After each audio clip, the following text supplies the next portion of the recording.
Merci. La parole est à Monsieur Braillard.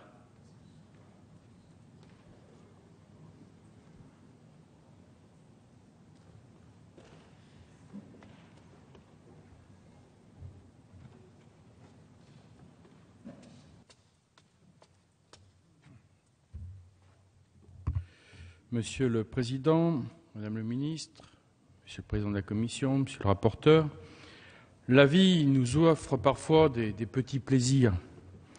Qui d'entre nous n'a jamais goûté le plaisir, sentir l'odeur du papier imprimé lorsque l'on pénètre dans une librairie? Aussi, il est évident que la proposition de loi déposée par nos collègues de l'UMP puise son inspiration dans une conception de notre culture qui transcende nos clivages partisans. Le livre est un objet culturel spécifique avec lequel nous entretenons un rapport à la fois charnel et intellectuel, exigeant une distribution commerciale privilégiée et parfois personnalisée. Alors, des nouvelles pratiques de lecture issues de l'univers numérique et de l'essor bouillonnant du commerce électronique, à l'heure où nous constatons, voire nous subissons tous, la disparition des librairies les unes après les autres, nous avons le devoir de protéger le livre face à ceux qui voudraient le réduire à un produit commercial ordinaire. 3 clics et c'est fini. La proposition de notre collègue Christian Kert est donc bien pertinente sur l'enjeu. L'enjeu qui est immense, car tous les acteurs du livre, auteurs, éditeurs, libraires et lecteurs, sont étroitement liés, nous le savons, par le mode de commercialisation.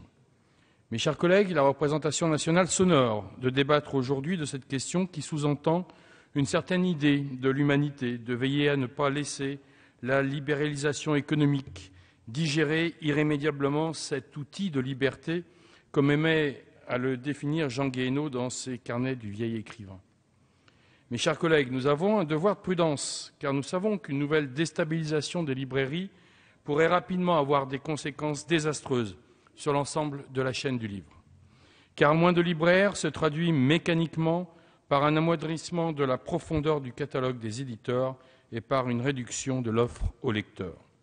Il suffit de se balader dans les librairies de nos amis américains ou anglais pour constater les ravages d'une commercialisation libéralisée.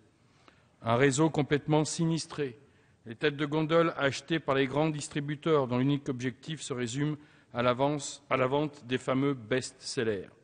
Ce sont les mêmes livres qui s'empilent sur les rayons et la production littéraire est en péril, alors même qu'ils bénéficient de l'avantage de la langue anglaise. L'uniformité de la production donne des frissons à tous les grands lecteurs nostalgiques d'une découverte heureuse au hasard des rayons mal rangés de nos anciennes librairies de quartier.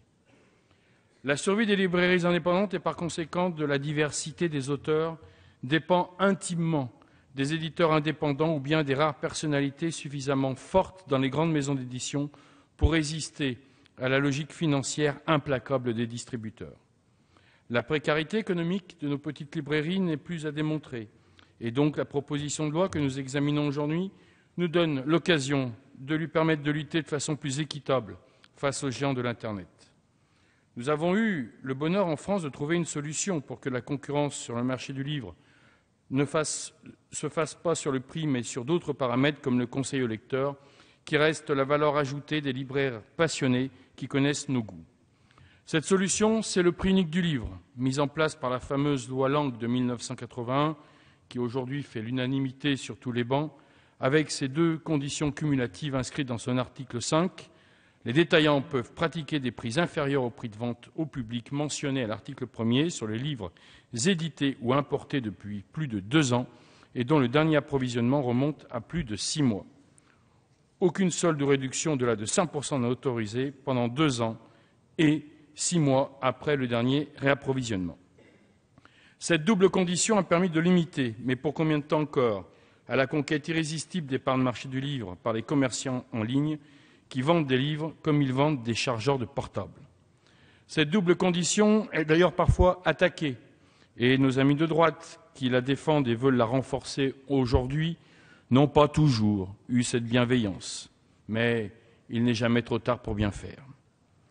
Le constat est évident, les grands sites en ligne sont parvenus à détourner l'esprit de cette loi via les frais de livraison. En effet, par la remise de 5% accordée sur la vente des livres, les grands sites peuvent cumuler avec des frais de transport gratuits sans toucher à leur marge. Prenons un exemple pour qu'on voit bien la réalité aujourd'hui de ce commerce en ligne. Nous sommes allés voir comment nous pouvions acheter un livre. Au hasard, on a pris en Amazonie Infiltré dans le meilleur des mondes, qui coûte dans une librairie de quartier 15 €, qui est vendu sur le site Amazon 14,25 €, frais de port compris. Mais, plus important encore, Amazon nous fait une autre proposition, nous vend le même livre pour 10,99 € sur Kindle. Alors, Kindle, c'est le lecteur des livres numériques, ce qui veut dire que là, on n'est plus à moins 5%, on passe de 11 € à 15 €, c'est 4 € de moins avec donc le livre sur le Kindle. C'est une pratique de concurrence déloyale qui renforce encore leurs avantages comparatifs vis-à-vis des librairies et désincite les lecteurs à se rendre dans une librairie de proximité. C'est aussi un premier pas, cette proposition de loi, qui ne nous exonérera pas d'une réflexion sur le livre numérique. Je crois que l'exemple du Kindle que je viens de rapporter m'amène à penser qu'il faudra aussi qu'on se penche sur cette question, car là encore, on voit que le prix du livre n'est plus le même selon qu'on l'a sur le serveur Kindle ou qu'on l'achète dans la librairie de quartier. C'est bien donc un équilibre fragile que nous devons renforcer face aux acteurs aux prétentions hégémoniques. Cette proposition de loi s'inscrit donc pleinement dans la politique culturelle que nous soutenons. Madame la ministre, vous le savez malheureusement trop bien, ne pas réduire un bien culturel à une marchandise quelconque, c'est un combat que nous vous encourageons à mener au niveau européen, au niveau mondial, et les résultats que vous avez obtenus nous agréent. C'est pourquoi le groupe radical de gauche apparenté se range derrière l'amendement proposé ce matin par Madame le ministre, car il semble amener plus de sécurité juridique et commerciale que l'excellente proposition de loi initiale de notre collègue Kert.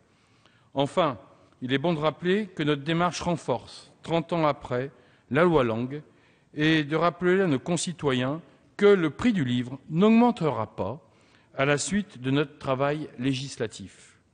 Pas plus qu'il n'augmentera à compter du 1er janvier 2014, avec aucune hausse de TVA, comme l'a très opportunément rappelé l'excellent président Bloch. Pour toutes ces raisons, vous l'aurez compris, les députés du groupe radical de gauche et apparenté soutiendront et voteront avec enthousiasme cette proposition de loi agrémentée de l'amendement du gouvernement. Merci.